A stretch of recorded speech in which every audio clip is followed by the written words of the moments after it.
আল্লাহ যে আমলে সবচেয়ে বেশি খুশি হন। সুতরাং না টেনে পুরো ভিডিওটি দেখবেন।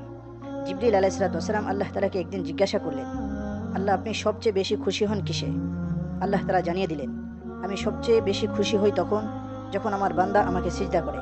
অতঃপর জিবরিল আলাইহিসসালাম আল্লাহ তাআলাকে সিজদা করলেন 30,000 বছর ধরে।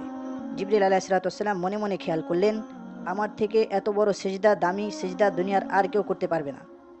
আল্লাহ তাআলা নিশ্চয় আমার প্রতি খুশি হবেন। জিবরিল আলাইহিসসালাম আল্লাহ তাআলার দিকে মনোনিবেশ হয়ে রইলেন, কিন্তু আল্লাহ তাআলার পক্ষ থেকে কোনো খুশির সংবাদ জানানো হলো না। জিবরিল আলাইহিসসালাম আল্লাহ তাআলাকে জিজ্ঞাসা করলেন, আল্লাহ আমি যে এত বড় সিজদা করলাম, আপনি কি আমার সিজদার প্রতি খুশি হন নাই?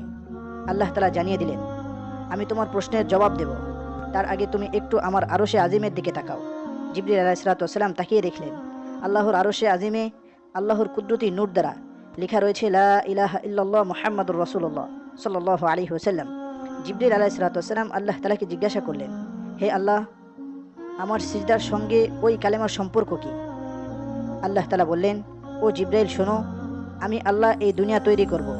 ওই দুনিয়ার মানব জাতি ও জিন জাতির হেদায়েতের জন্য লক্ষাধিক নবী ও রাসূলগণকে পাঠাবো। সর্বশ্রেষ্ঠ ও সর্বশেষ নবী হযরত মুহাম্মদ মুস্তাফা সাল্লাল্লাহু আলাইহি ওয়াসাল্লামকে পাঠাবো।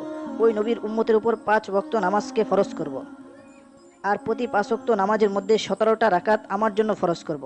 প্রত্যেকটা রাকাতের মধ্যে 2টি করে সিজদা হবে, আর প্রত্যেকটা সিজদার মধ্যে 3 বার সুবহান রাব্বিয়াল আলা পাঠ করবে।